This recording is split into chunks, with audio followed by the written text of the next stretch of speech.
We talk about anything that affects your faith, your family, or your freedom. So don't go anywhere, because Point of View starts right now.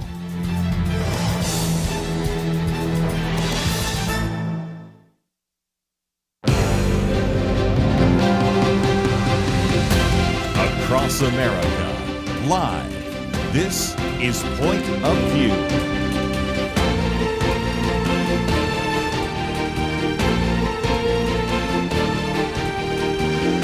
And now, Kirby Anderson. Thank you for joining me. It is the Wednesday edition of Point of View, and we're going to have lots of interviews today.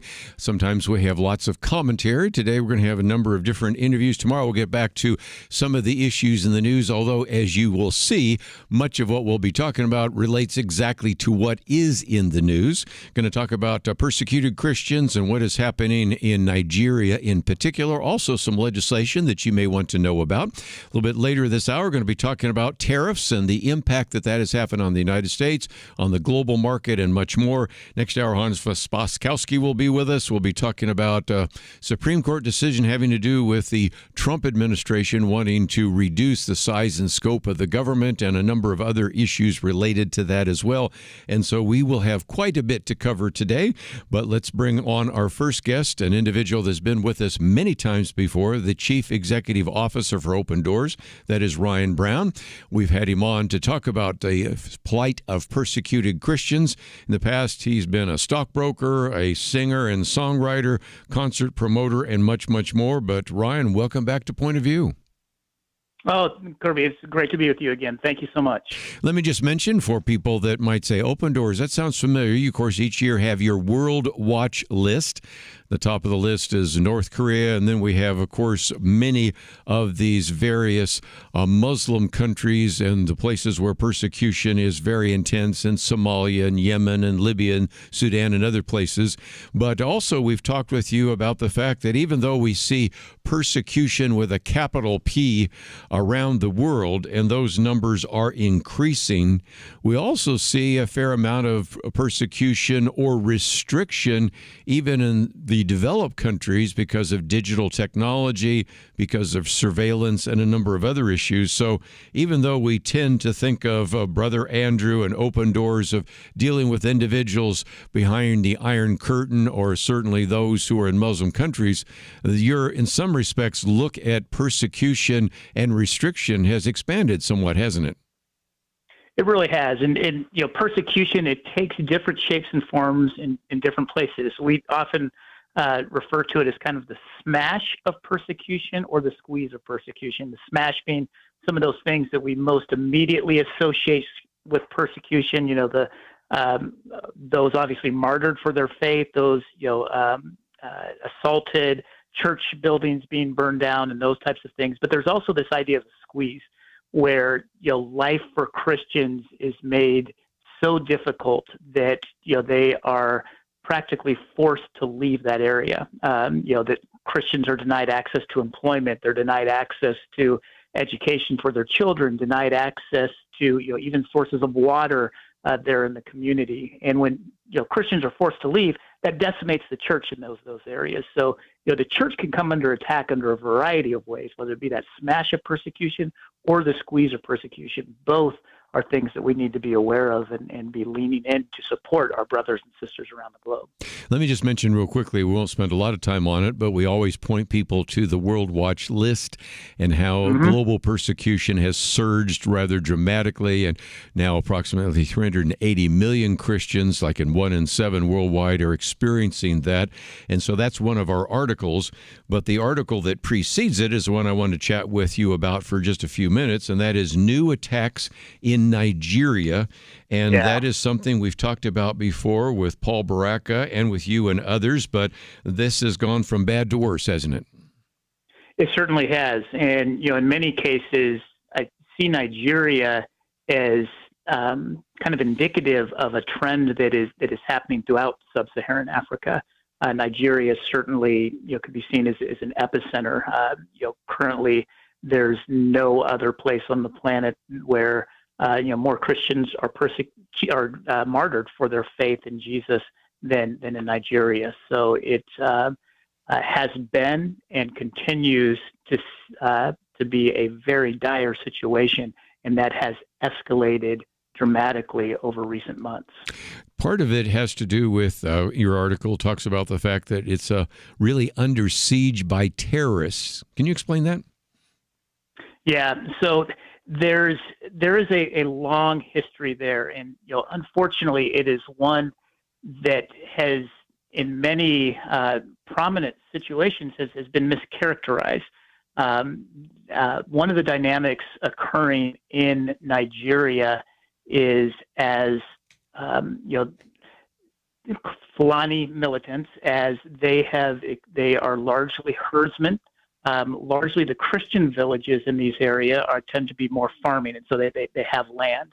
And so, as climate has changed, and herdsmen have been forced to find new areas to graze, they have targeted many of these Christian communities. And so, in many cases, the nature of the conflict by major media and even by certain heads of state has been mischaracterized as one of just kind of tribal conflict or an issue stemming from global climate change.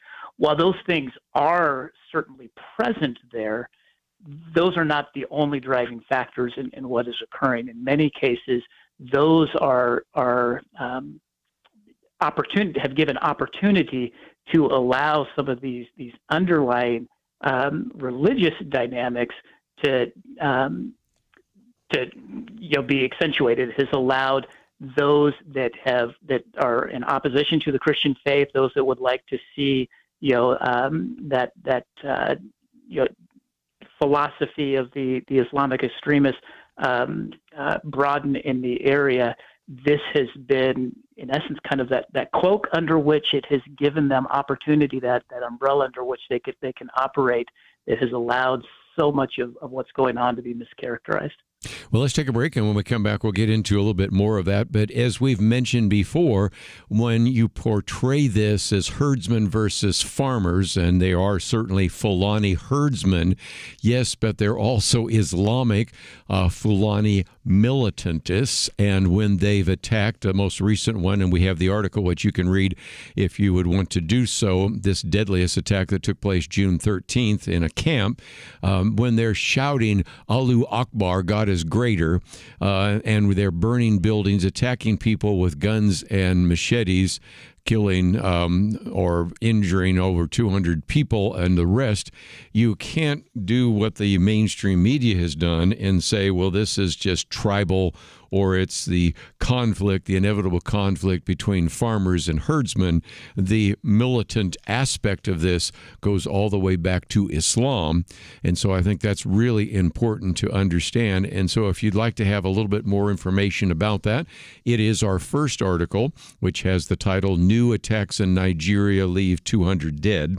And we'll certainly let you read that. And of course, you might want to be careful about whether reading that in front of your children, but nevertheless, it is what's going on.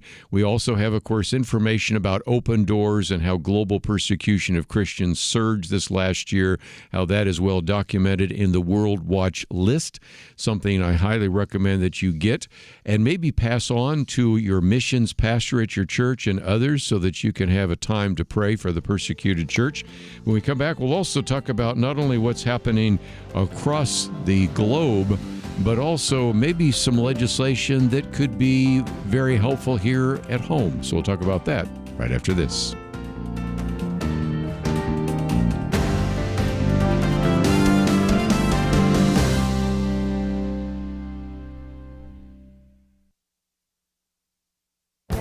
This is Viewpoints with Kirby Anderson.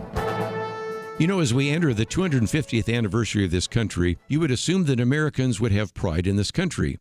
But if you saw the recent Gallup poll, you would be discouraged. U.S. adults were asked how proud they were to be an American. Those who were extremely proud or very proud hit a record high after the 9/11 attack on this country. By contrast, we hit a record low in June. If you dig deep into the poll, you will find a stark difference. Republicans, for example, didn't change their views at all.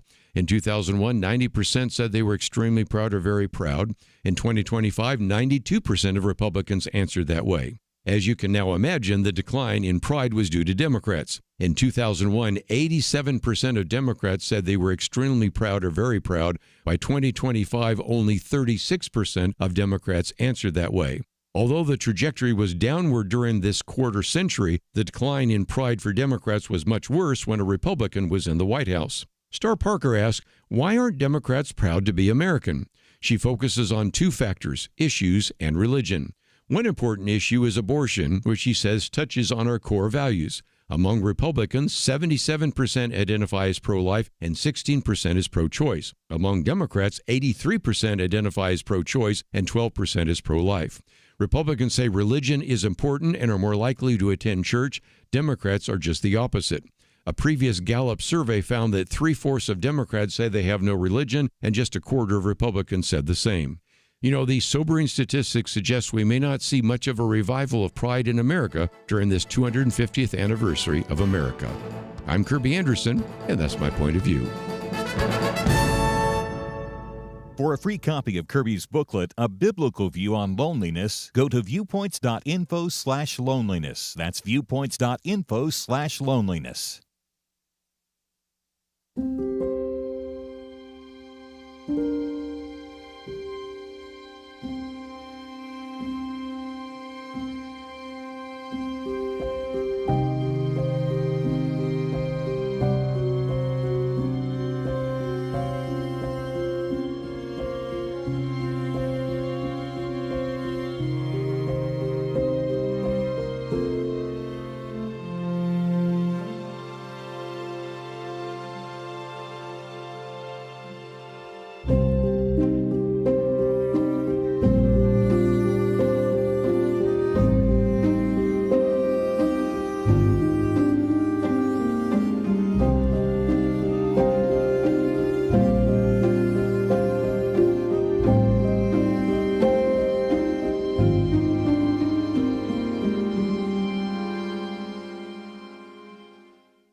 You're listening to Point of View, your listener-supported source for truth. Ryan Brown with us for a few more minutes. Again, CEO of Open Doors, an organization we highly recommend.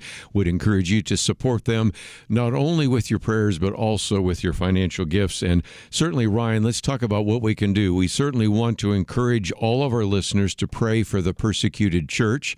That's, of course, foundation number one.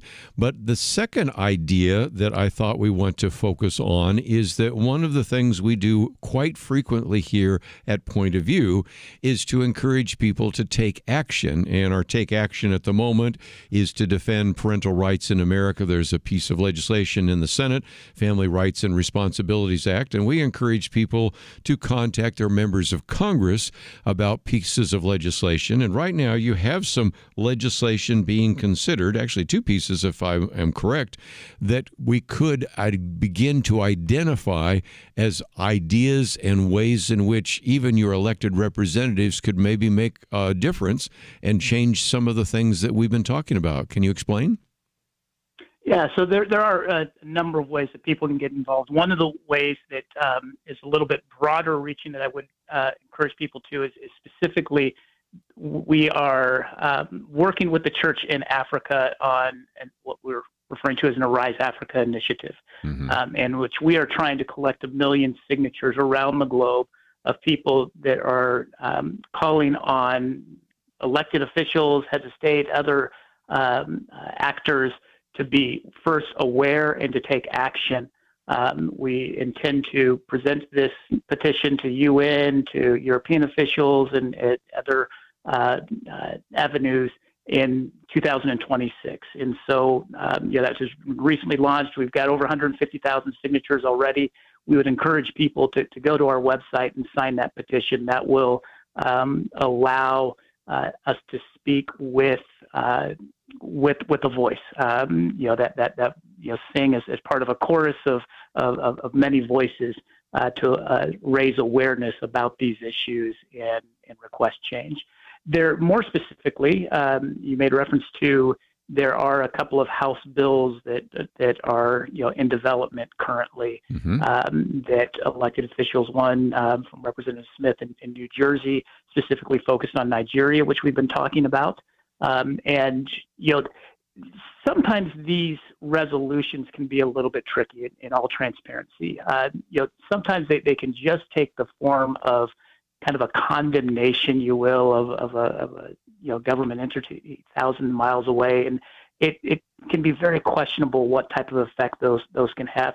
This particular bill is actually asking the Department of State to classify Nigeria as a country of particular concern. And Yes. that is a designation that does have implications. It has implications as far as policy of state as we engage, foreign aid, and all of those types of things. We have seen, if you go back over the last 20 years or so, this designation was birthed out of legislation back in 1998 as part of the International Religious Freedoms Act. And so there are places such as Vietnam where, as they were designated with these types of things, that it did see change that was spurred. It did, by no means is Vietnam necessarily a place where religious liberties are freely expressed or lived, but we did see meaningful change and progress that was made in those areas. And so Nigeria had previously had that designation. It was removed a few years ago, and this piece of legislation is requesting and encouraging that designation be placed back on Nigeria. Again, Nigeria, as we made reference to, more Christians killed because of their faith in Nigeria last year than all other places in the area, and all other areas of the globe combined. And so we would highly encourage folks to reach out to their congressional leaders and encourage them to look at this resolution and support it. Let's, if I can, go back to something you did mention, and that is Arise Africa. You can go to the link that we have here, and that is, number one, protection, providing robust protection from violent militant gangs and attacks. Number two, justice, ensuring justice through fair prosecutions of the attackers. Three, restoration, bringing healing and restoration to all affected communities. So there's a place where people can sign up, first of all, so they can get that, but then they can also find out more about how that's going, can't they? So there's a way in which not only are they putting their name on, but they're actually going to get constant updates on that as well, aren't they? They will get updates. There's also an area where they can individually enter a message of encouragement to the church in Africa. This is one of the beautiful things about this particular petition and this initiative, is it's not just envisioned as a tool to get the attention of UN and other types of actors, but it's also a message to the church in Africa. The thing that really spurred this is that the church in Africa, as we've engaged with them, have said that they have felt neglected, and that the global church was unaware of these things. And Yes. so this is an opportunity for us to say, no, we do see, and we stand with you in solidarity. We are lifting you up in prayer. And as you mentioned, as people sign that, we will provide them with regular sources of information, as well as specific prayer points that are being driven by the church in Africa. These aren't things that we're just praying on their behalf. These are things that the church there is asking us to join with them in prayer. Again, Arise Africa, and you can, of course, find that at Open Doors. We have some of the links there as well. And something else that I thought I might mention, and that is a lot of people say, well, how can we maybe help get the gospel? And there's a way in which people can give to you, and that will then pay for a Bible that will be given to a persecuted believer in sub-Saharan Africa. Can you explain that? Yeah, absolutely. We know how foundational the Bible is. The Bible changes everything. And so when we are able to get the Bibles in the hands of believers there, it amazes me the ways that discipleship just will spring forth as the church is equipped to be the church in these different areas.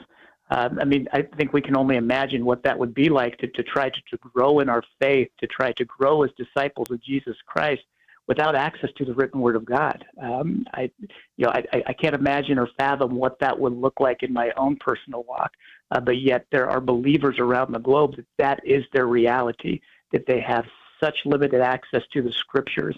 And that is something that we're looking to address with this initiative, is to get Scriptures into the hands of Christian men and women around the globe, in Africa, in sub-Saharan Africa, so that they can be equipped. It's not just getting the Bible, but it's also coming alongside with the discipleship resources that allow them to utilize that biblical resource in transformative ways. So again, just before I let you go, let's mention that we do have the article about the attacks in Nigeria. This is something that you could print out. You could pass on to other people in your church. You could certainly give it to your missions pastor.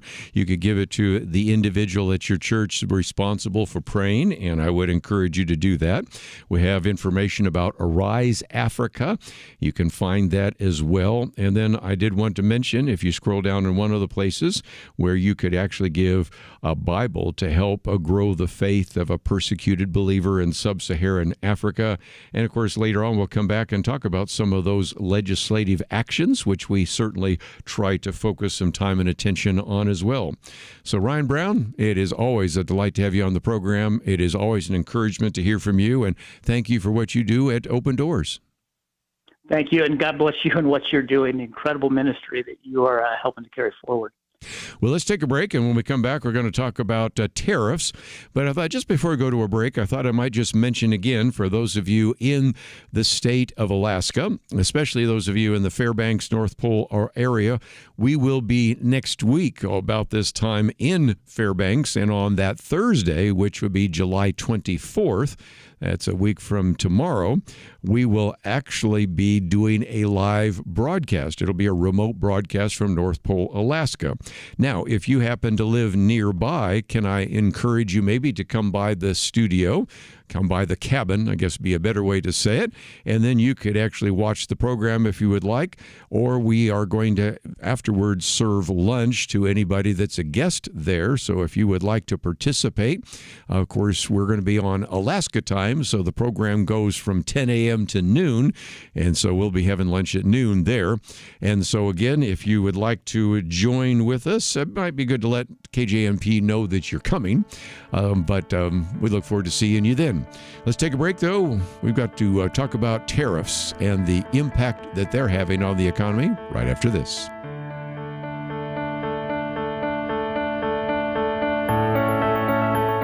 Many years ago, they began saying that we live in the information age. Well, today there is so much information coming at us from every direction. The hardest thing is to discern which issues are really important and how can I make a positive impact without wasting my time trying to figure out accurate information. Let me give you a suggestion to help with that. Visit pointofview.net. Look at the tabs across the top. Find the one named Viewpoints. Kirby Anderson and others on our team are constantly watching for news to identify those issues that you really need to know about. They boil things down in a brief summary, and then you can decide if it's something on which you want to learn more and get involved. Again, when you go to pointofview.net, click on Viewpoints, you'll see exactly what I mean. You'll see the issues that we are covering right now. And when you like what you see, I honestly think you will, you can slide on over, enter your email, and get them automatically sent to your inbox each day. That's it. Take a minute now, be informed. Pointofview.net, click on Viewpoints. Point of View will continue after this.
You are listening to Point of View.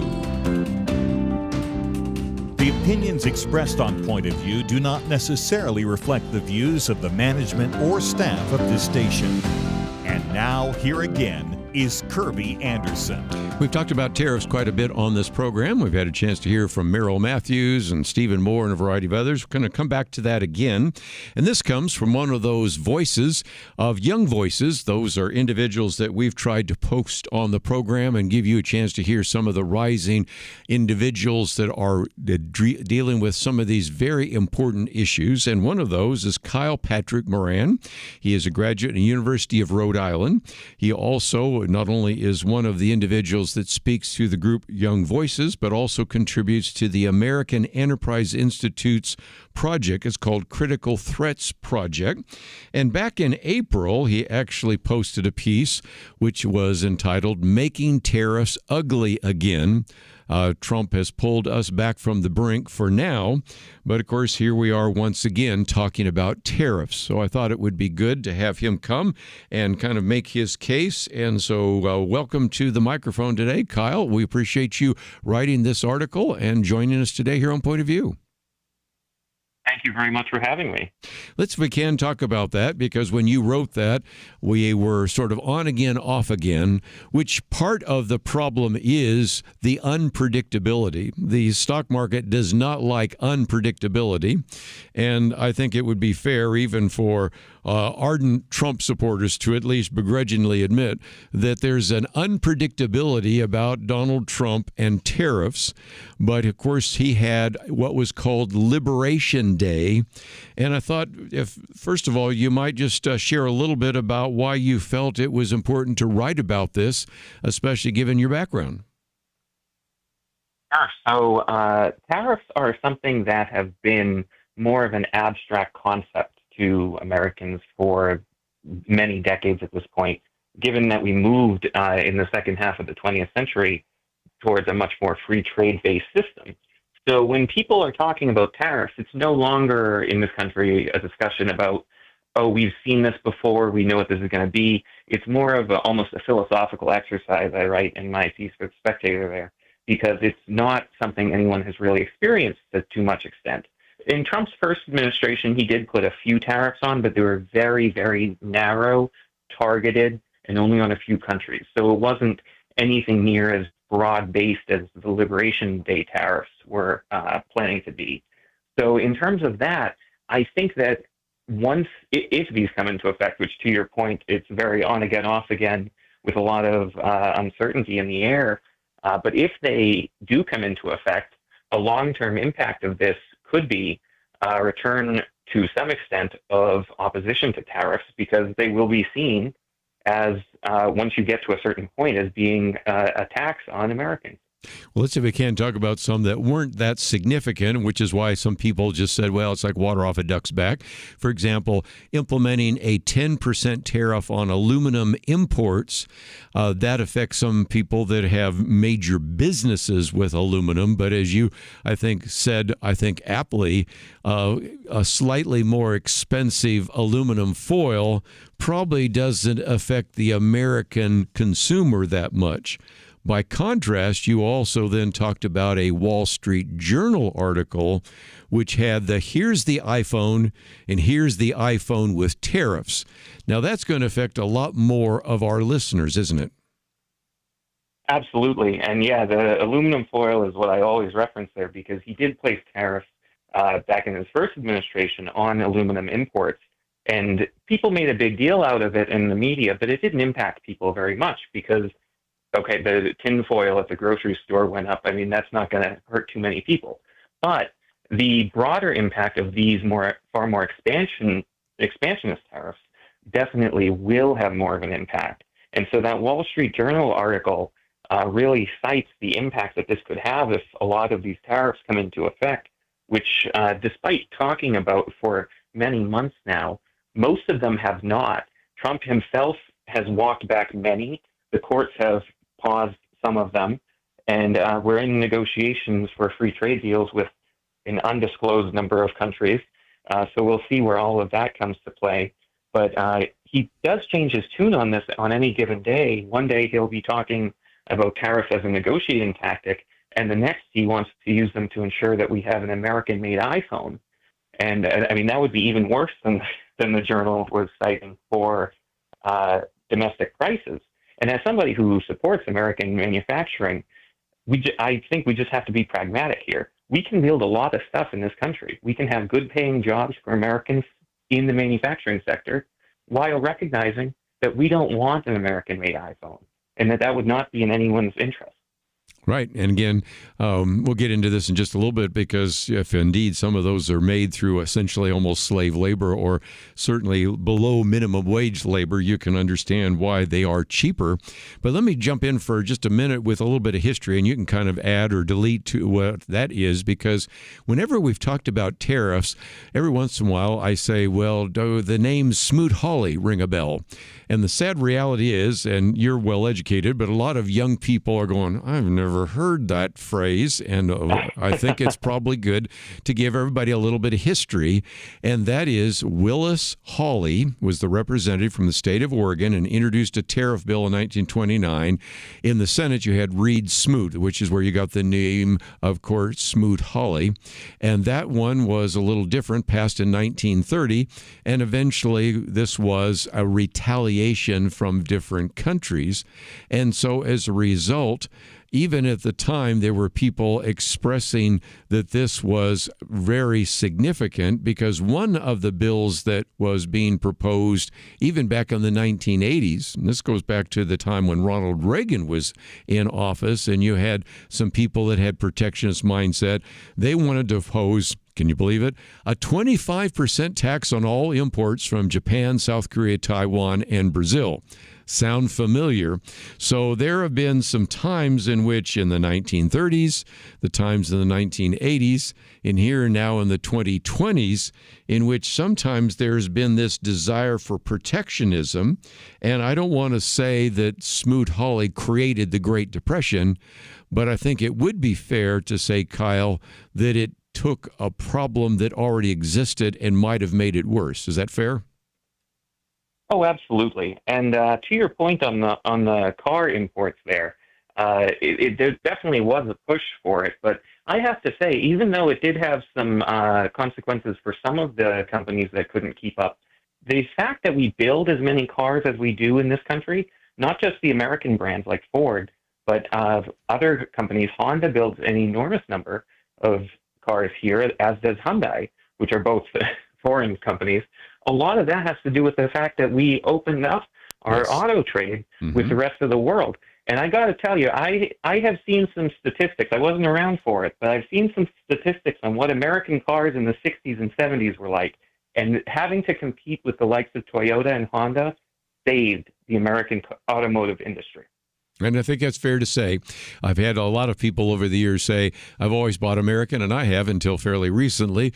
But when you start seeing the superior nature of some of those other cars, it is more difficult. Now, I still probably want to have a Chevy truck or a Ford truck or things like that. But the bottom line, when you get to some of the cars and the manufacturing, some of that has to do with, of course, the various limitations because of pollution and because of global warming, supposedly, and climate change and all the rest, and the kind of things that are imposed upon auto manufacturers.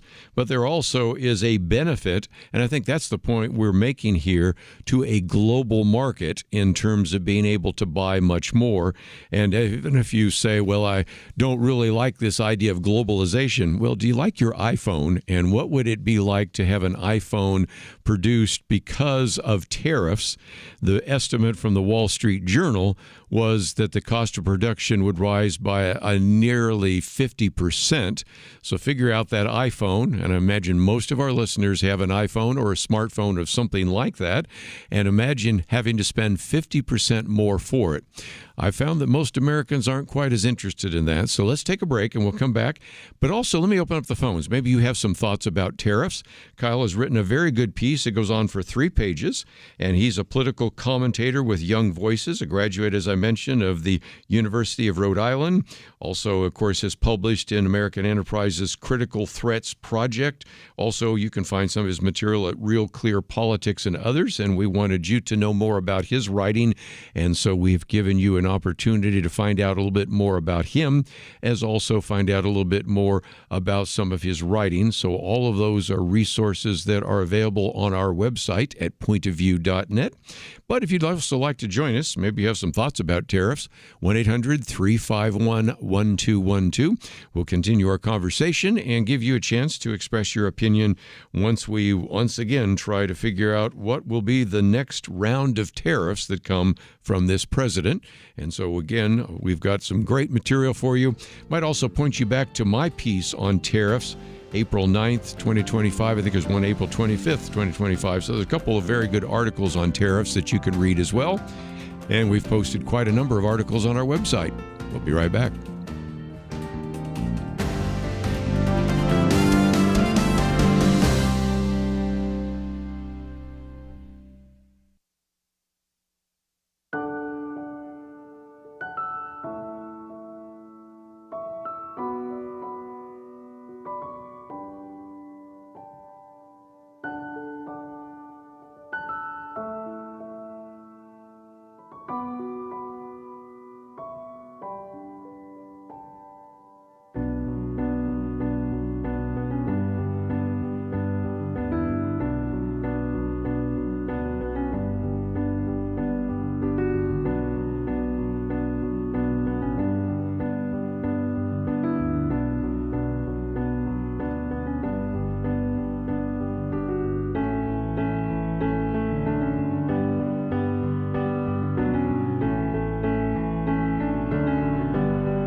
You're listening to Point of View, your listener-supported source for truth. Continue our conversation for a few more minutes with Kyle Moran. And again, if you'd like to join us, 1-800-351-1212. I did mention the couple of commentaries we've done, one on April 9th, one on April 21st. I think I said 25th, but April 21st this year, in which, just to give you a few facts that are important, Americans only make up about 4% of the world's population. Think about it the other way. That means 96% of our potential customers live outside the United States. So if you are a company wanting to export and the bottom line is that country actually in that particular jurisdiction does not allow you to sell there, you can see why Donald Trump has been upset about that. But let's look at another situation, and that is even though we only make up 4% of the world's population, America's GDP is about 26% of the world's total, which still means about 3/4 of the global economy is outside of our borders. I might mention China's GDP is about 17%, which I think, if nothing else, Kyle, represents why we see so much back and forth between Donald Trump and Xi Jinping, because the two big players in the world's economy are the United States and China, aren't they? Oh, absolutely. And I think that the approach of putting tariffs on China has to be viewed through a totally different lens than tariffs on other countries, because there is a truly national security issue at hand when you're talking about China.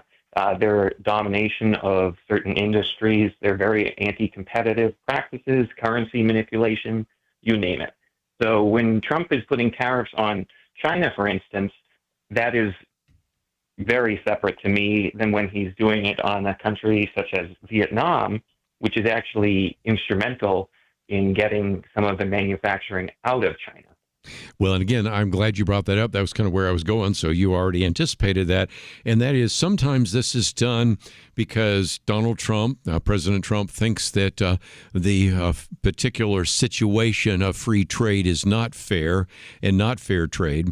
Sometimes it's for strategic reasons. And when you look at Russia and the United States, China and the United States, we really don't trade much with North Korea. But since we talked about North Korea just a minute ago with Ryan Brown, you have to recognize some of those are different for strategic military reasons. But again, the goal, if you want to use a tariff to get people's attention, and certainly Donald Trump has gotten the attention even of our friends like the UK and China, and Canada and people like that, that is the case. But long term, tariffs, and it takes us back to the Smoot-Hawley reality, never really work out very well, do they? Yeah. Once you get into any sort of territory that approaches what Trump is proposing with Liberation Day, you're really risking significant spillover into the economy. I wrote another piece on tariffs around the same time for Real Clear Politics, saying that Trump on tariffs could be Joe Biden on the border, in which I'm saying throughout the entire Biden presidency, it was clear and obvious to almost everyone how unpopular the border strategy was, how nonsensical it was, and yet he spent 3 years pretending there was no issue, everything's fine, blah, blah, blah. And I think that Trump is potentially putting himself in a similar position of ignoring a key part of why he was elected, which is because of inflation. He said himself that he won on the border and he won on inflation. And if he is willing to go down this route too far to the point where you're having significant spillover into the economy from inflationary tariffs, then he is really putting himself and the Republican Party in a vulnerable position going forward. And that's another point that I wanted to bring up. So again, you're anticipating each one of those because obviously we are going to be in the midterms. We are already, let's face it, even though no individual has casted a vote, already people are positioning, raising funds, and the rest. And so it kind of brings us back, Kyle, to solutions. And near the end of your article, which I again commend to people so that they can find out more about you, they can click on information about your website.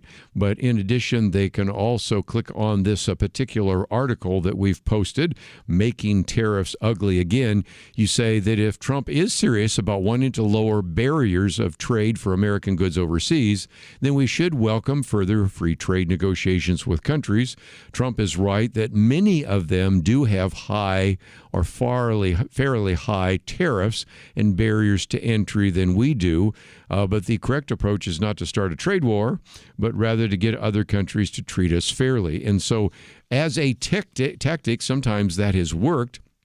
But at the same time, not necessary to alienate individuals either who are our allies or are, as you pointed out with Vietnam, providing alternatives to China. And so in some respects, strategic, targeted tariffs for a time might work. Long-term tariffs are going to really hurt the American people, aren't they? Absolutely. And then this gets back to his sort of flip-flopping, to borrow a phrase, on this, because one day he'll wake up and he'll say that we're being ripped off on trade and that we need specifically tariffs on these countries in order to negotiate lower trade deals, free trade deals. And then the next day he'll wake up and say that tariffs are good and in and of themselves. They generate all this revenue, and actually we can spend more money because we're going to be having all this money coming in from tariffs. If you're planning a budget around these tariffs, then that indicates that they're not going away anytime soon. So this sort of thing is really where he's been ambiguous, and there's, to some extent, some strategic ambiguity going on there, where he's intentionally not nailing himself down to absolute free trade by way of tariffs or just an absolute protectionist. But this does create a lot of uncertainty. And I do think that by going about this in this all-at-once approach is really going to alienate a lot of countries and make it harder to do some free trade deals going forward. And even maybe, as you pointed out, alienate some voters, because one argument that's been used, especially after they passed the big, beautiful bill, is, well, because we extended the 2017 tax cuts, the tariff revenue will pay for those extensions. So, again, is it or is it not? Are you going to have them? Are you not going to have them? And that's the kind of messaging that you want to have very clear before you enter into the midterm elections, because this time next year, most of those will already be over. So you don't have a lot of time to figure out what your message is and to make it consistent and to actually use that for the kind of hope that you have to bring about an additional number of seats in both the House and the Senate. So, Kyle, appreciate you writing the article. Again, it's entitled Making Tariffs Ugly Again, and it's a very good piece. And, of course, he is one of the writers and speakers with Young Voices. So, Kyle, thank you for being with us today here on Point of View. Thank you very much for having me. We're going to take a break, and when we come back, after our time away, we will spend just a little bit of time talking with Hans von Spakovsky. He is an individual we've called upon many times to talk about the issue of elections. I probably will get him to maybe speak to that on one issue, but certainly he has been an individual that many in the press have interviewed about this decision that came down from the Supreme Court based upon a previous decision in the courts about whether or not President Donald Trump can fire federal workers and reduce the size and scope of government. So we're going to get into that, but I might get a few other comments from him as well, because he brings so much to the table. And so we'll spend some time with him. And as always, you're welcome to give us a call at 800-351-1212. Visit the website, pointofview.net. We'll be right back.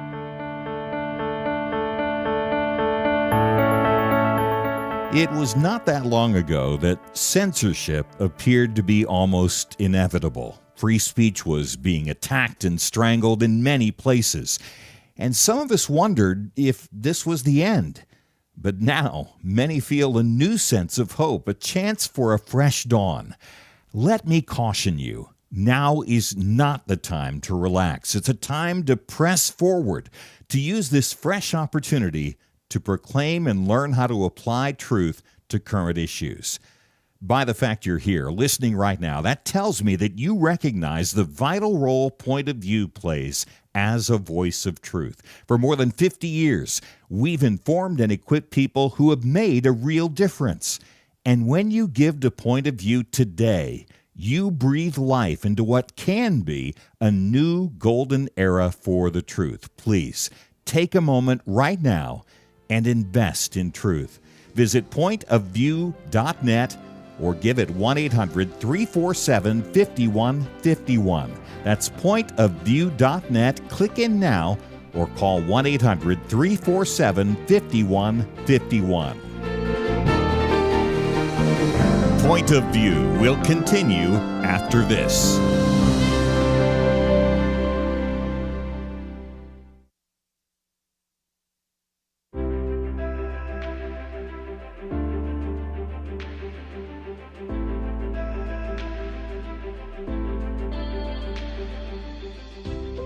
Going through the stations and caught Kirby and a very interesting topic. So just listening to it, and so just by hearing the topic, I can relate to some of those topics. But it has impacted my life a lot. I enjoy listening to the station.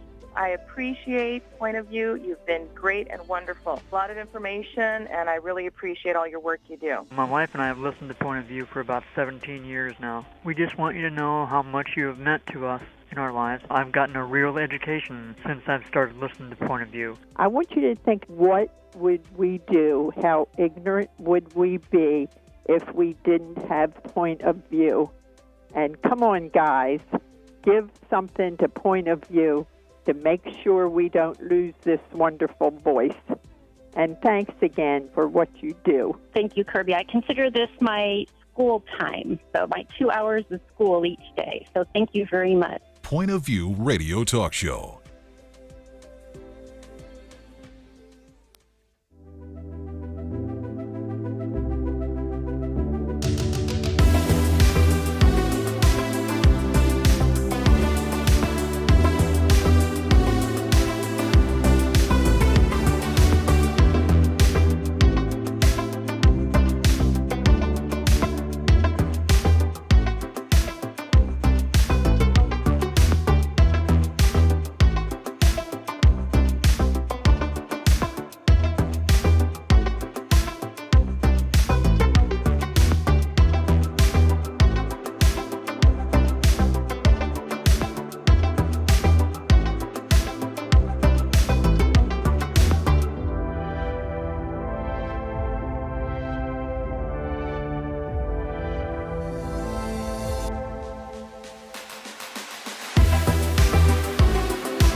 Hi, this is Kirby Anderson. You know, each day we take on the tough issues and provide a biblical perspective to them. The topics we cover are wide-ranging.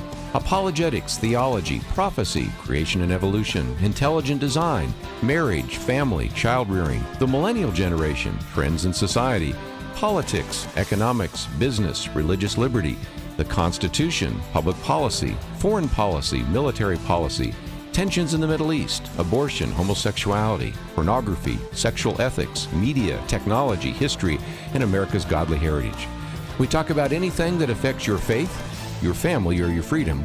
So don't go anywhere, because Point of View continues right now.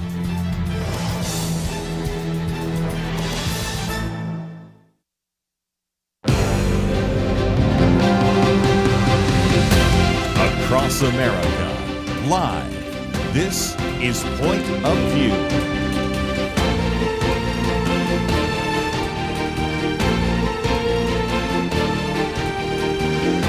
And now, Kirby Anderson. Second hour today, we're going to spend just a little bit of time talking about a Supreme Court decision that we have talked about. We were going to spend some time talking about it with Kelly Shackelford on our Friday weekend edition, but since we knew we had Hans von Spakovsky on to talk about that, wanted to get his perspective and, most importantly, try to see going forward what will take place. We've posted a couple of articles, one from USA Today, one also from the Washington Stand, both of which have quotes from Hans von Spakovsky, who's been on the program with us many times before, actually as a senior legal fellow with the Heritage Foundation's Edwin Meese Center for Legal and Judicial Studies, a graduate of MIT and a law degree at Vanderbilt University. And Hans, it is always great to have you on the program with us. Well, Kirby, thanks for having me back. Oh, you're going to have Kelly Shackelford on. He's an old friend of mine. Very smart, very good lawyer. Well, we usually do a Friday weekend edition with him or somebody from First Liberty, but we decided to leave this particular case to you simply because everywhere I go, you're being quoted, and I think it's kind of interesting. First of all, as we mentioned before, 8-1, as we've said before, the one dissent was Justice Ketanji Brown Jackson and has been criticized by fellow liberals and even conservatives, but the case has to do with whether or not the president can actually lay off federal workers. And you would think that if you're the president of the executive branch, you should do so. But apparently what we find, Hans, is some individuals, and one is a professor quoted from New York University saying, well, this could be very dangerous because if you have draconian cuts on agencies, that's kind of what Congress should be doing. But I've always believed in the separation of powers. Can you help us out? Yeah, what that professor apparently doesn't understand is that, look, it's true. Congress writes the laws. They do create agencies. They do appropriate money to fund them and to carry out certain functions. But it's the president who runs them.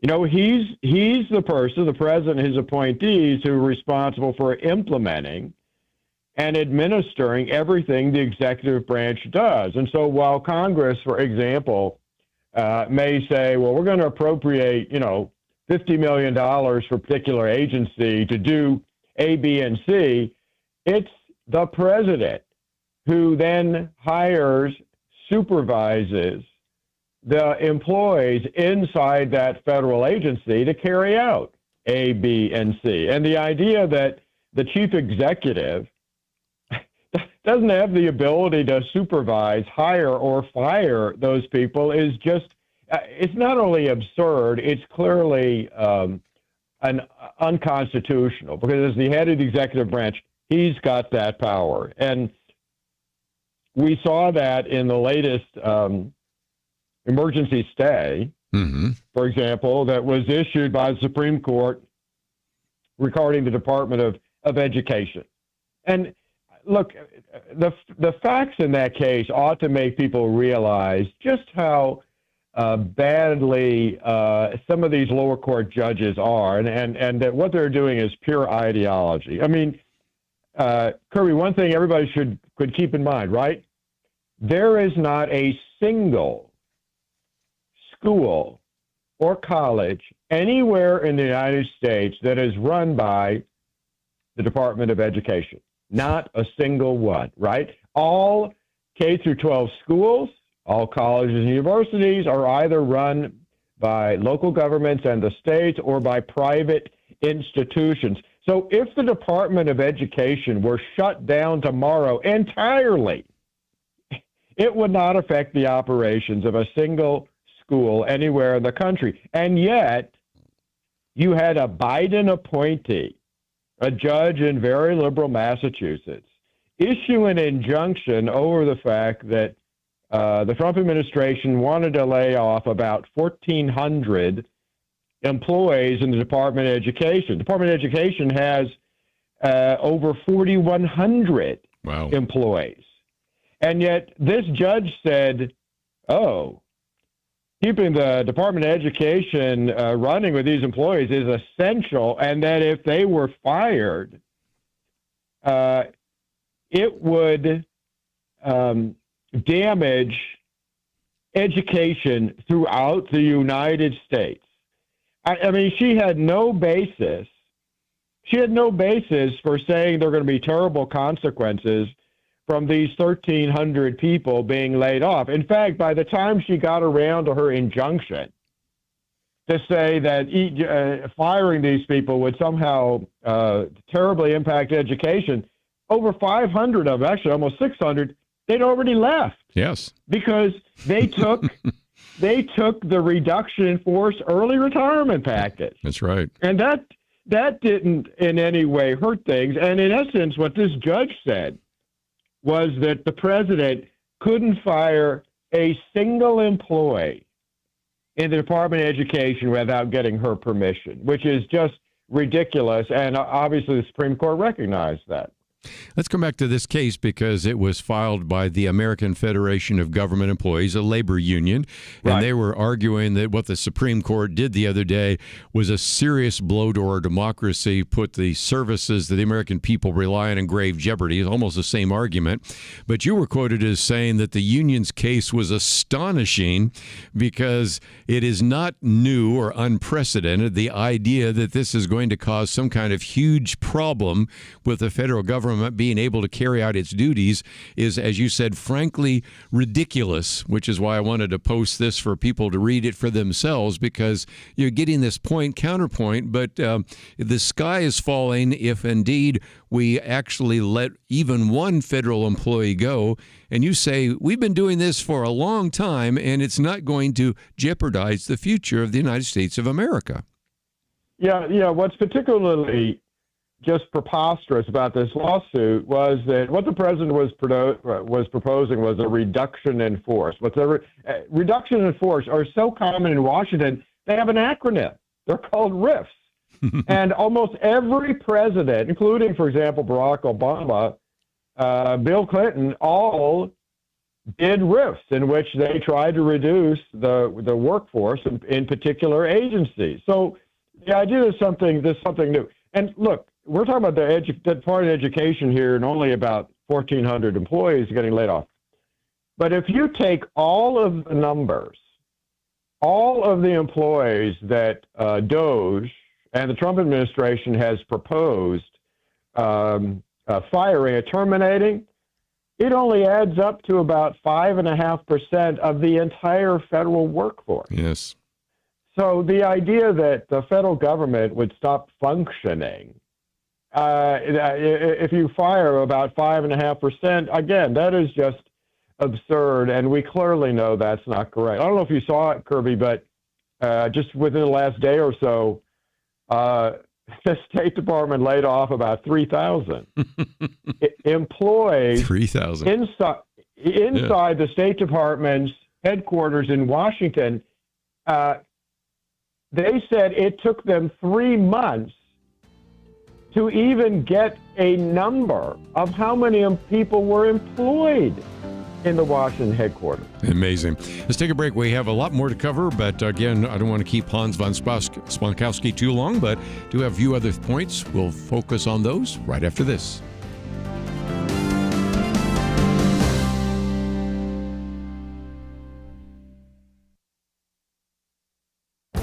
This is Viewpoints with Kirby Anderson. You know, as we enter the 250th anniversary of this country, you would assume that Americans would have pride in this country.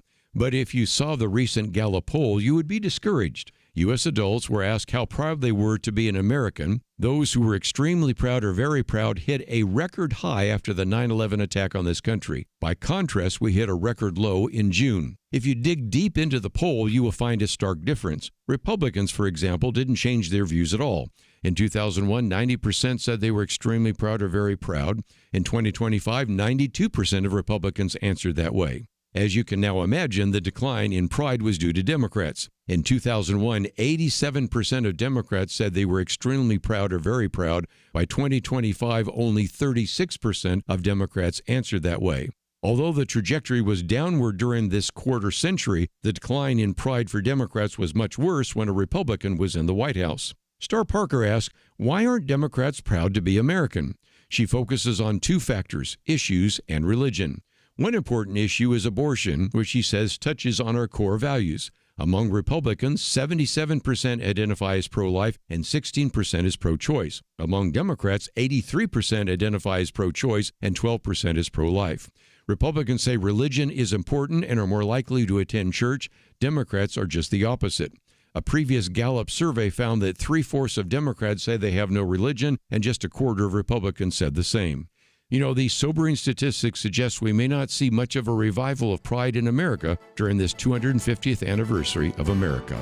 I'm Kirby Anderson, and that's my point of view. For a free copy of Kirby's booklet, A Biblical View on Loneliness, go to viewpoints.info/loneliness. That's viewpoints.info/loneliness.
You're listening to Point of View, your listener-supported source for truth. Back for a few more minutes with Hans von Spakowski, and then we're going to allow him to go back to a conference he's attending. But, Hans, you were talking about the number of, for example, civil servants in the State Department. I know they've also let some Foreign Service officers go, but just even trying to get the number tells you how big it is.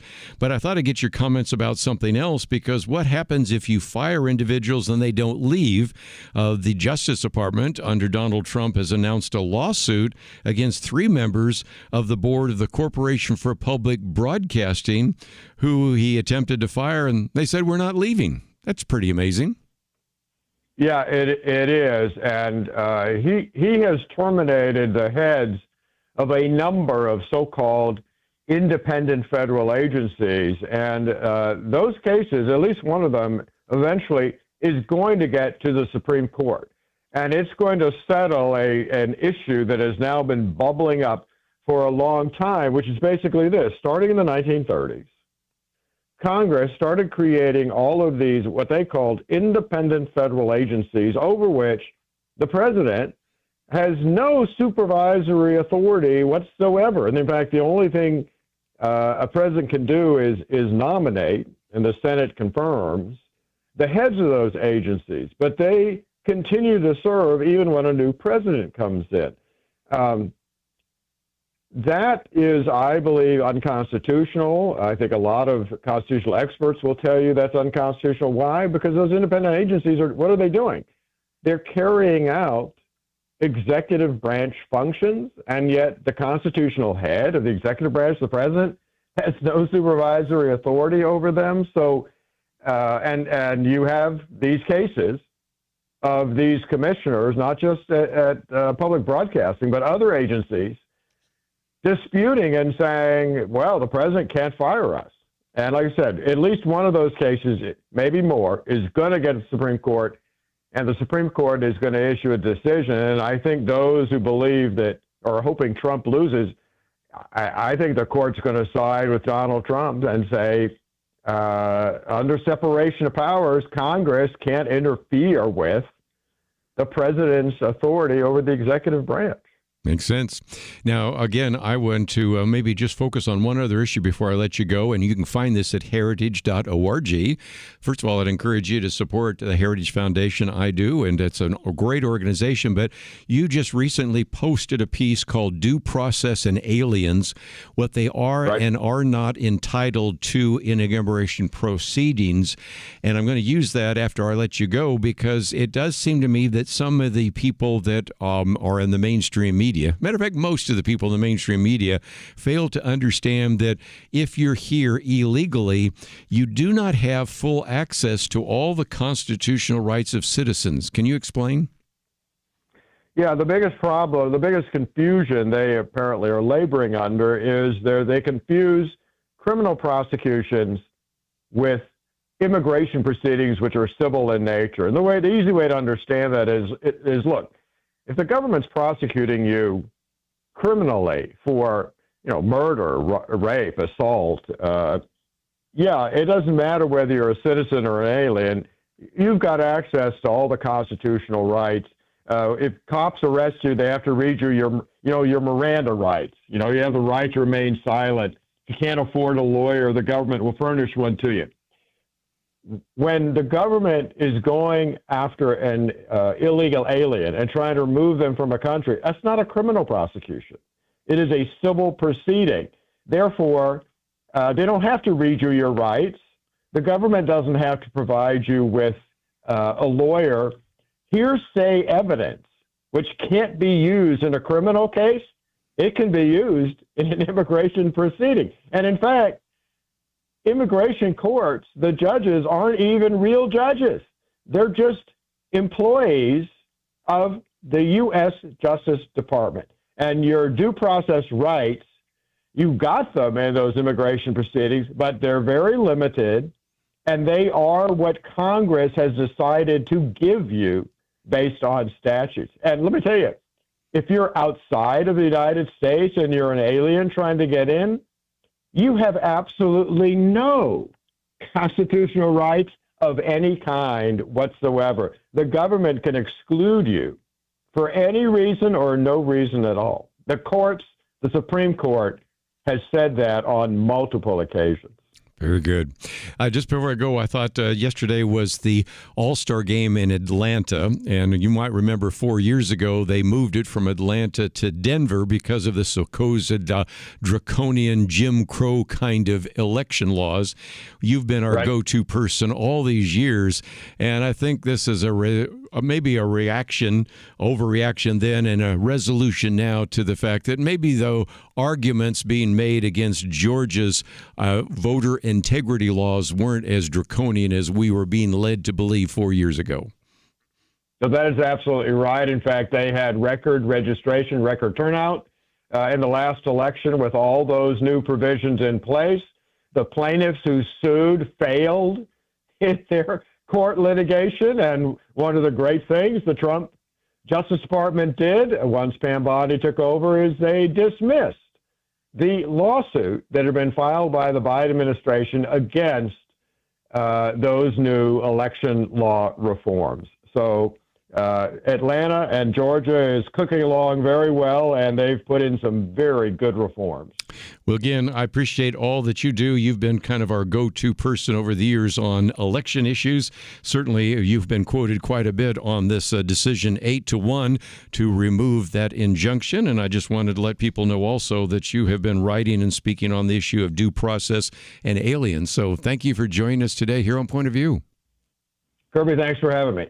We are going to encourage you to go to heritage.org. You can find some of the articles we've mentioned, but also I thought it was very interesting that yesterday we finally had an all-star game in Atlanta, and this all had to do with, of course, the Election Integrity Act that was passed in 2021.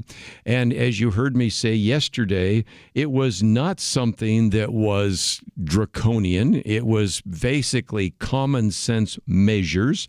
It actually expanded, if you really want to be honest about it, early voting. It began to address the issue of the drop boxes for absentee ballots. It also made it actually a little bit easier to have an absentee ballot request, which was moved, I think, from 6 months to 11 weeks. You had a 29-day voter registration period. You had, in some respects, the same kind of rules and regulations that already existed in at least a dozen other states. But the overreaction to that, I think, is really a sad chapter in, if you will, American history, and a sad chapter in those who were seeing this as some kind of Jim Crow law. And I did watch one of the press conferences in which one of the questions from the audience was, well, given the fact that some of you up there on the platform, and one of them was an African-American individual, said that these are some things we need to look at and have ongoing conversation, you saw them sort of back up rather dramatically in that regard. Because we have, as he pointed out just a minute ago, record registration, record voting. If this was supposedly an attempt to prevent, for example, people of color, in particular African Americans, from voting, well, they were doing a really crummy job of it in Georgia. And I think it is an illustration, again, of some of the insanity that we had to deal with here in America for so long. And maybe this was, like we say sometimes in baseball or basketball, other places, a make-up call. And to finally have the Atlanta have the All-Star game that they were denied having 4 years ago is the case. 6-6 tie, which is broken by a home run derby. Who would have made any of that up? But nevertheless, whether you like baseball or not, there's a bigger issue, and that is integrity at the ballot box is key. And whether it's Hans von Spakovsky or John Fund, who have written some very good books over the years on what we need to do to have a very effective and very transparent and very honest voting system in America, and many of those particular pieces of legislation that were passed by the Georgia legislature shouldn't have been condemned. They should have been applauded. The All-Star game shouldn't have been moved in 2021 to Denver. It should have been played there. But maybe now we can get beyond some of the bizarre things that were happening just 4 years ago, and maybe some of this backlash to some of this woke ideology and the rest maybe is coming to an end. We're going to take a break, though. You've had a chance to hear from 3 guests. I realize that Hans had some other things he needed to do at his conference, and I think we've heard very well from him. So I'm going to use this last half hour to get to some issues in the news that you need to know about. Stay tuned. We'll cover all that right after this.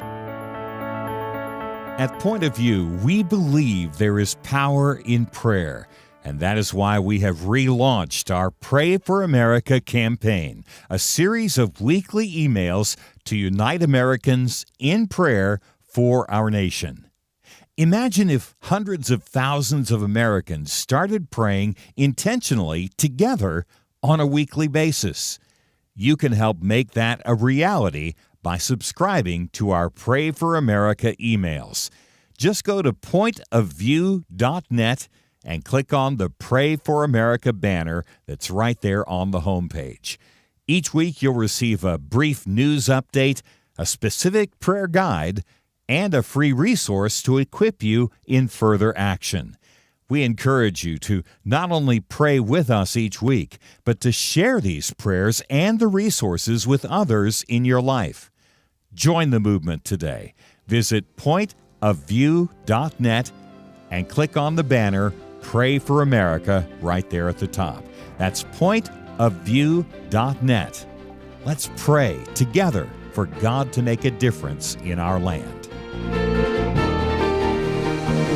Point of View will continue after this.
You are listening to Point of View.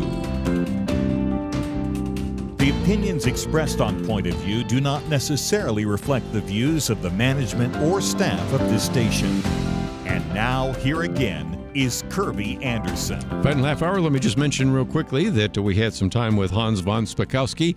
He was at a conference there. I wanted to let him get on to that and some of the activity he was involved with, but I think we learned pretty well. But in just a few minutes, I will get to the issue of immigration again, because as we mentioned in that last piece, there is some real miscommunication, and I thought it'd be good for me to do a teaching on that for just a minute before we move on. But before we do so, I always, at this hour, I like to mention that we have a commentary.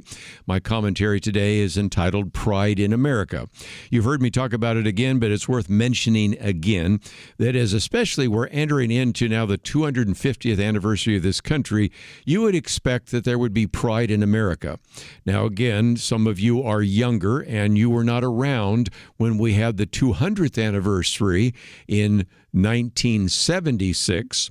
But that bicentennial was a time of great pride and all the rest. But if you looked at the recent Gallup poll, well, not exactly. We had probably the greatest amount of pride right after the 9/11 attacks. People that would say they were extremely proud or very proud, we'll lump them together, was at an all-time high. Now we're at an all-time low. But as I've pointed out, you've probably heard me say it before, but I know people tune in and tune out. Some of you may be hearing it for the first time. You're really, if you dig deeper into the poll, you recognize there's a real difference, because essentially Republicans have not changed their view. Whether Republicans were in the White House or Democrats were in the White House, whether Republicans were in control of Congress or not, Republicans basically have always been proud of America. Back in 2001, 90% of Americans said they were extremely proud or very proud. By 2025, 92%, if anything, has gone up slightly, but, it's within the margin of error. So basically, there's been no difference. However, when you come to the Democrats, there's been a constant slide. The drop has been more precipitous when there's been a Republican in the White House, but it doesn't necessarily pick up a whole lot when, say, Joe Biden was in the White House. And so as a result, back in 2001, you could still get 87% of Democrats that said they were extremely proud or very proud to be Americans. Today, it's 36%. If you break it down further and look at young people who have been subjected to, of course, all of the negative statements being made by university professors talking about the fact that this is an evil, racist, capitalist country that needs to be overturned, and maybe are listening to the kinds of things being said in the media and all the rest, that percentage is even lower. And so in my commentary, I also then cite not only the poll, so you can see it for yourself, and see that I'm giving you accurate facts, but then I also then give you a link to Star Parker, who's been on the program with us many times, who asked a very good question in her column: why aren't Democrats proud to be American? Given the fact that Republicans really haven't changed, and basically the Democratic support for this country has dropped off the table, she has a couple of reasons, and she talks about some of these factors like issues and religion. The issue she looks at is probably one you would imagine, and that is the issue of abortion, because among Republicans, 77% are pro-life, 16% pro-choice. It's almost reversed with Democrats, 83% pro-choice, 12% pro-life. So very different on issues like abortion, and that one is sort of a bellwether to illustrate many others. And then the other is religion, and that is when you go back and look at those who said religion was important, you would see that nearly 3/4 of Democrats said that they had no religion. And about a quarter of them Republicans say that. And, of course, when you look at those who attend church, Republicans are much more likely to attend church than Democrats, and on and on and on. But the bottom line is that it shows that when we talk about the loss of pride in America, a lot of that is very definitely due to, first of all, the partisan background, the political affiliation, and secondarily due to age. And so those are some things I think we need to be addressing during this 250th anniversary of this country. But let me come back for just a minute, since we're talking about immigration, to raise a couple of issues.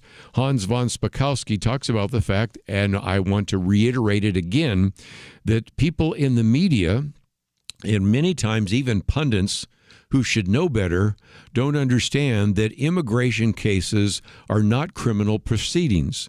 They're civil cases. And so as a result, by definition, a person who is an alien, a person who is undocumented, whatever phrase you want to use, is much more limited in his or her due process rights as defined by the Constitution, by Congress, even by Supreme Court precedents. All of those are relevant.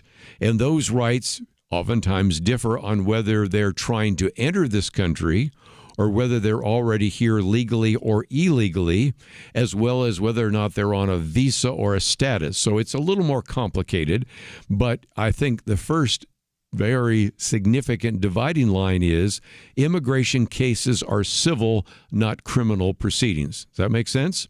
And so as a result, federal immigration law and court precedents make clear that aliens do not have full access to all of the constitutional rights afforded to you and me if we're citizens.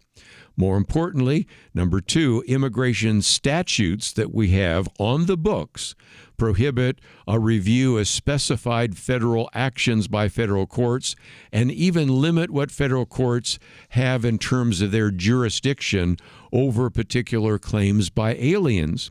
This is why, again, it's going to be important. We'll probably talk about this on Friday again with some of the First Liberty lawyers for the Supreme Court to rule, because in some cases we have federal judges making decisions, issuing opinions that actually are not in accord with the immigration statutes that we have on the books. That's important as well. And number three, federal courts that assume jurisdiction over banned or prohibited or limited claims by aliens are violating federal law. And it's really time, as Hans von Spakovsky points out, for the Supreme Court to tell them so. So again, I just think it is important to realize that there are ways to argue this case. And the case needs to be argued, I think, effectively. But most importantly, as we've heard Kelly Shackelford and others say, the Supreme Court needs to address this issue, and hold on, they will. Well, they have in one particular case, but they have a real need to address this again. And so some of these cases having to do with whether or not you can lay off federal employees. Of course, one in terms of dealing with injunctions had something to do with the issue of the birthright citizenship case, but the case wasn't being decided. It was simply whether or not you could even impose an injunction on it. And that's where the court finally dealt with that very important issue. So again, those are some things that we're going to have to probably address. Let's take a break, but just before we do so, let me give you kind of an overview of something which has led for many people to have a lot of fun on X. Don't always recommend that you go out on X, formerly known as Twitter, but there was first this essay that came out in the New York Times, and it was written by the Assistant Secretary for Border and Immigration Policy at the Department of Homeland Security under the Biden administration. And the essay had the title, "I was one of Biden's border advisors. Here's how to fix our immigration system." So we come back from the break. First of all, I will certainly try to give him his due, but I thought it was also interesting to see the number of memes that popped up on X. Even Homeland Security got in on this, and this one, it made me smile, because here it shows the essay, "I was one of Biden's border advisors. Here's how to fix our immigration system." And somebody at Homeland Security with a great sense of humor said, "I was Humpty Dumpty, and here's how to sit on a wall. You had some others then took their lead from that, and you had people saying, I was the captain of the Titanic, and I can show you how to miss an iceberg. Another one, I was one of the pilots on 9/11, and I can show you how to land a plane. And this went on and on and on. But I think it's a good illustration that at a time when now, finally, some of the people in the previous administration are saying, we really do have an immigration crisis. And so this is good reason for why we need to have comprehensive immigration reform. We were told by those very same people at the time that we didn't have a crisis. And as a result, now the people that in some respects turned a blind eye to at least 10 million people, and that's a small number, crossing the borders, now saying, well, we need to do something about it. Yes, you created the problem. Now you're telling us you have a solution. So we'll come back and talk a little bit about that, but it generated quite a response on X, and you can find it for yourself. We'll be right back.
You're listening to Point of View, your listener-supported source for truth. Back once again, if you go to the New York Times, you can find this essay, and I would encourage you to read it if you'd like. I was one of Biden's border advisors. Here's how to fix our immigration system. And this comes from the individual who was an assistant secretary for border and immigration policy at the Department of Homeland Security under the Biden administration. Now, there have been some people saying, look, the way to fix the system now is to deport all the illegal aliens, especially those who have a criminal criminal record. So, just sit down. Chirping from someone who is neck deep in this fiasco isn't what we want to hear. Now, I wouldn't be so strong to say that because we recognize sometimes there is value in perhaps interviewing a criminal and finding out from the criminal how we can maybe stop other criminals. There is a value sometimes in doing an investigative interview with a hacker and finding out how to protect computer systems. So just because you were part of the problem doesn't mean that we exclude you from coming up with the solution. But you can see why a lot of individuals were certainly chirping away at, and of course, Homeland Security. I was Humpty Dumpty sitting on the wall. Here's how to sit on a wall, and it was interesting. And some of the others got even more crass. Won't read those on the air. But okay, this is what the Assistant Secretary for Border and Immigration Policy had to say. He said, I had a front row view of all of this in my role as the Assistant Secretary of Border Policy at the Department of Homeland Security. I learned that the border crisis is, to a large extent, an asylum crisis.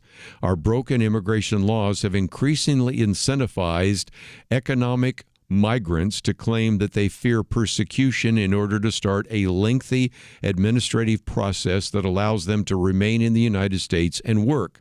The political left typically refers to these immigrants as asylum seekers because our laws allow them to make those claims. Many on the political right refer to them as criminals because they often say crossing the border without documentation is a crime.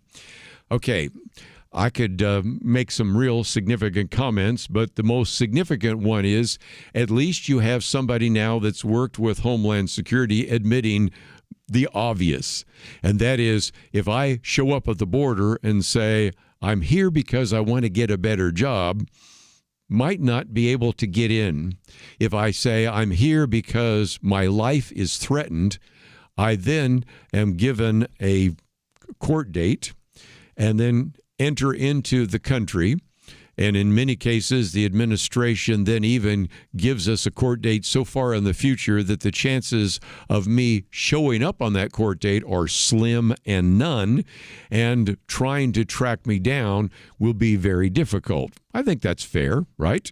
And that is at least acknowledging now exactly the game that has been played at the border year in and year out. And so that is, the catch and release. And as I've oftentimes said, catch and release works well in fly fishing.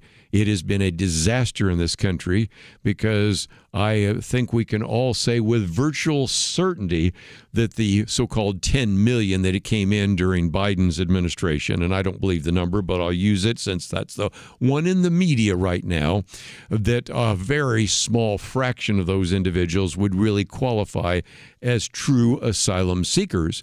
But since we don't have the courts to even handle it, they will be here for years, and the hope, of course, on the part of many of the Democrats is eventually they will be granted some kind of citizenship, or we'll just even say even if they're not citizens, they should be allowed to vote, and they become the new crop of voters for Democrats. I think that's not a cynical look at all. I think it's really the stated policy that many have seen. Anyway, back to our Assistant Secretary, says the fact that both views have at least some merit shows the dysfunction of our immigration system. Okay, appreciate your comment there. Only Congress can fix those laws, and until its members from both parties take action, the challenges at our border will continue. He says illegal entries at our southern border started increasing in the summer and fall of 2020 when Donald Trump was still in office. It turned into a tidal wave in 2021, even as Mr. Biden swung the pendulum too far to the left early in his term. Again, you're being very charitable. He basically turned a complete blind eye. And the man who was your boss, I might say, who was the head of the Department of Homeland Security, was even less honest about what was happening.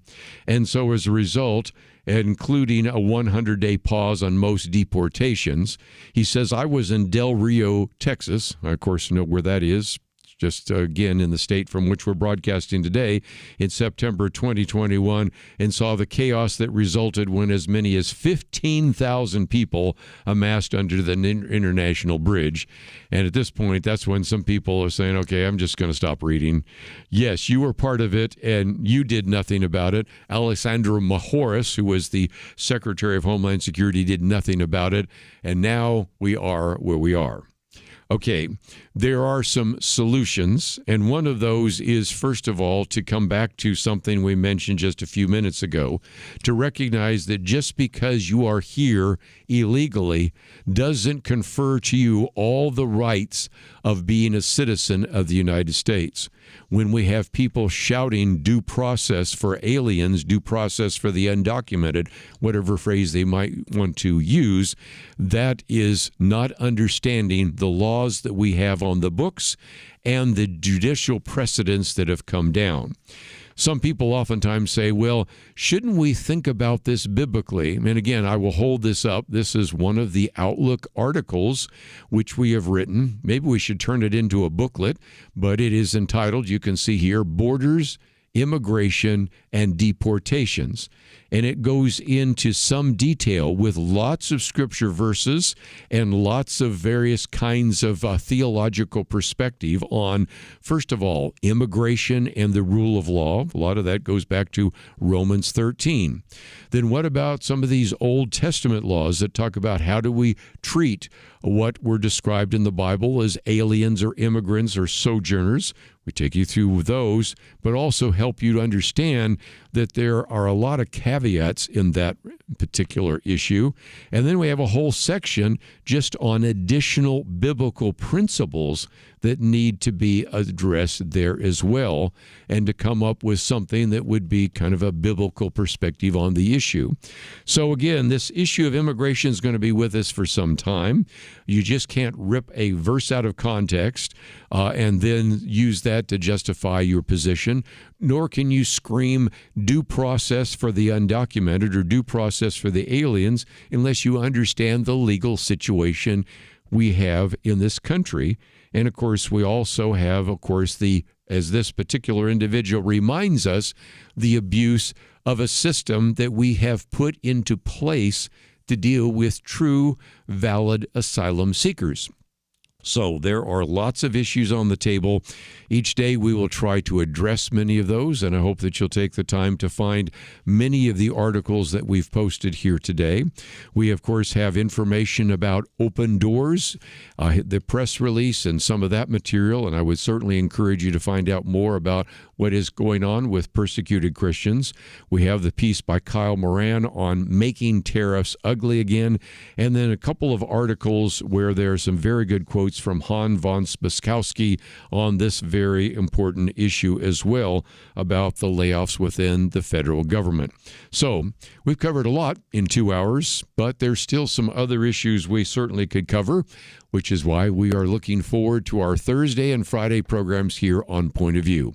First of all, go to the website to find these articles, and if you want to listen to the interviews again, click on that button that says Watch or Listen. If you would like to know a little bit more about what we do at Point of View, you can go there as well. Most importantly, I want to thank Megan for engineering the program and also Karen for producing the program. See you back here tomorrow right here on Point of View. Many years ago, they began saying that we live in the information age. Well, today there is so much information coming at us from every direction. The hardest thing is to discern which issues are really important and how can I make a positive impact without wasting my time trying to figure out accurate information. Let me give you a suggestion to help with that.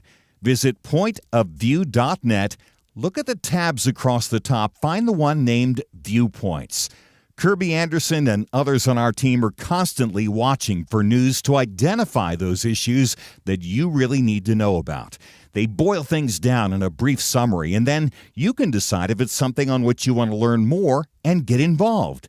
Again, when you go to pointofview.net, click on Viewpoints, you'll see exactly what I mean. You'll see the issues that we are covering right now. And when you like what you see, I honestly think you will, you can slide on over, enter your email, and get them automatically sent to your inbox each day. That's it. Take a minute now. Be informed. pointofview.net. Click on Viewpoints. Point of View is produced by Point of View Ministries.